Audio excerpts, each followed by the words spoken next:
Hello, what's up? Yan mga kabos. Good morning. Yan. So ngayon is bumalik na naman tayo kasi nga ito yun na yung pintura natin. Ito yung jump. So ngayon mga boss, ay kakabit na natin yung molding yung sa gitna. Bali ano nga tawag dyan. Basta dyan ilalagay natin yung aluminum na to. So ito yung mga gamit natin.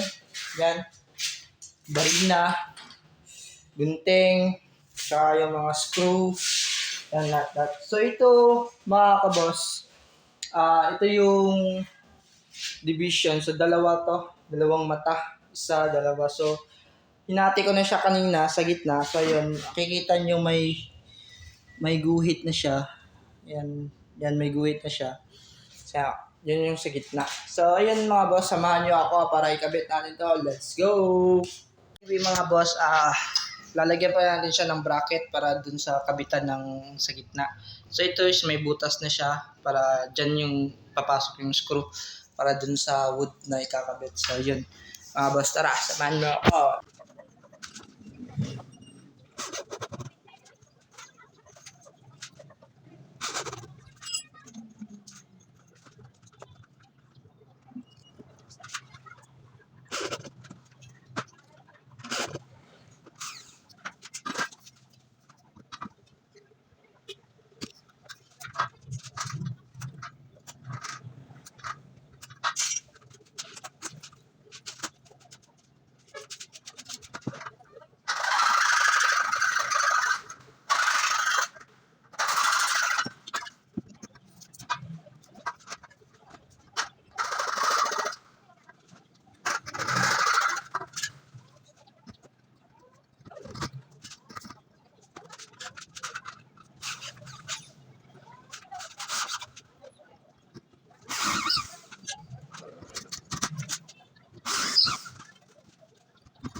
Nakabit na natin yung gitna.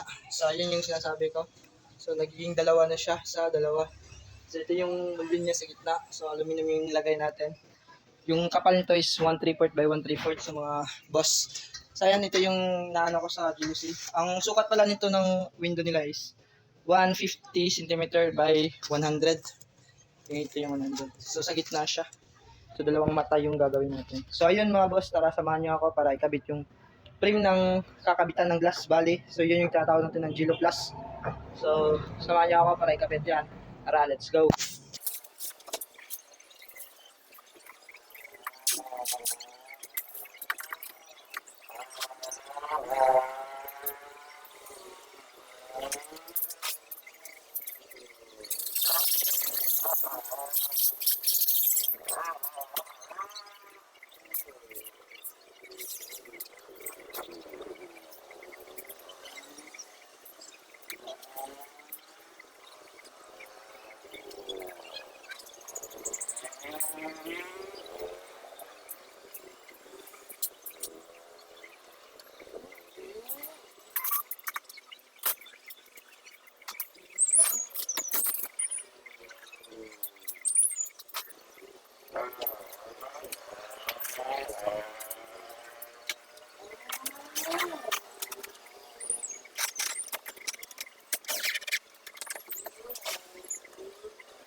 So, ayan mga boss, tapos na natin siyang ikabit yung jealousy. So, ito yung itsura niya. So, kulang lang ito is glass. Ito yung tatawag na triple handle. So, ayan. So, swap lang siya. So, ito yung ano. Dito naman is nagkaiba. Hindi ko alam kung paano ito. Dalawa lang yung handle niya. Isa, saka dalawa. Pero swabe naman. Anyway mga boss, hindi pala ito sukat sa talagang ano niya, sa size niya. Makikita niyo maliliit to. Ito, buksan ko. Ito, makikita niyo maliit. Header na bali to siya. So, yan, mga boss. So, ayan, tapos na natin to. Ikabit yung isa. So, ayan, tsura niya, dalawa. So, may tatlo pa tayo natitirang ano, para sa gitna. Kakabit na lang natin to. So, samahan niyo pa rin ako. So, tara, let's go. So, ayan mga boss, dyan is nililipat na natin yung mga gamit natin galing sa kwarto. So, ayan mga boss, ayan. Sisimulan na natin. So, bali dyan mga boss, fast forward ko na kasi nga, medyo matagal-tagal na din yung proseso. So, alam niyo naman din yung unang video natin. So, ayan, ganun pa rin, same process pa rin tayo mga boss. So, yun. Ayan, lalagyan ko muna yung bracket sa gitna.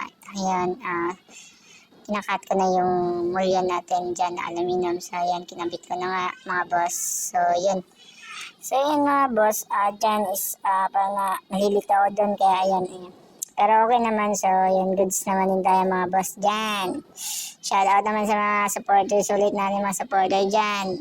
Pa-share naman tayo dyan. Pa-like and share. Para naman marami tayo ma-inspire sa mga ganitong gawain. Sa mga tropa nating installer dyan. So, ayan mga boss. Dyan is ako lang mag-isa talaga kasi nga wala pa tayong sariling mga tao kasi buhat na nangangapa pa tayo sa rot.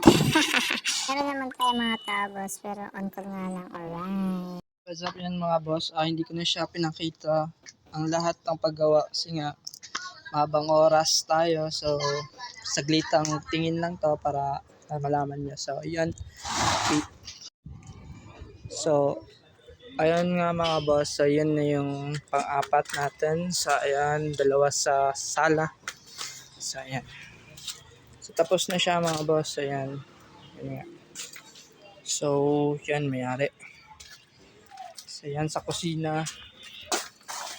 So, ayan mga boss. Salamat sa suporta at salamat sa pagsubaybay sa atin. So, D3 tayo. Bukas siguro magkakabitan ng salamin para dyan. Para mabuo na talaga siya. So, ayun. I hope na manatili pa rin ngayon manood sa ating video. Ayan na nga. So, salamat. Keep supporting me. So, thank you. And don't forget to like and share. Lalo na sa ating follow. Thank you.